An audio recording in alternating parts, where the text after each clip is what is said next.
7व्या वर्गात शिकते. मी आज तुम्हाला छत्रपती शिवाजी महाराजांच्या विषयी 2 शब्द बोलणार आहे. ते तुम्ही शांतपणे ऐकून घ्यावी ही माझी नम्र. भवानी मातेचा लेक तो मराठ्यांचा राजा होता. भवानी मातेचा लेक तो मराठ्यांचा राजा होता. झुकला नाही कोणासमोर मुघलांचा तो बाप होता. झुकला नाही कोणासमोर मुघलांचा तो बाप होता. अवघ्या मुठीभर मावळ्यांना सोबत घेऊन ज्याने आभाळभर शौर्य गाजवले, अवघ्या मुठीभर मावळ्यांना सोबत घेऊन ज्याने आभाळभर शौर्य गाजवले ते म्हणजे राजे शिव छत्रपती.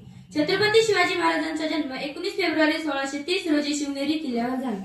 त्यांच्या वडिलांचे नाव शहाजीराजे भोसले व त्यांच्या आईचे नाव जिजामाता असे होते. जिजामातांनी शिवबावर उत्तम संस्कार दिले व त्यांचे अस्तित्व घडवून आणले. जिजामातांचे स्वप्न पूर्ण करण्यासाठी छत्रपती शिवाजी महाराजांनी अवघ्या वयाच्या 15व्या वर्षी रायरेश्वर मंदिरात जाऊन स्वराज्य स्थापनेची शपथ घेतली.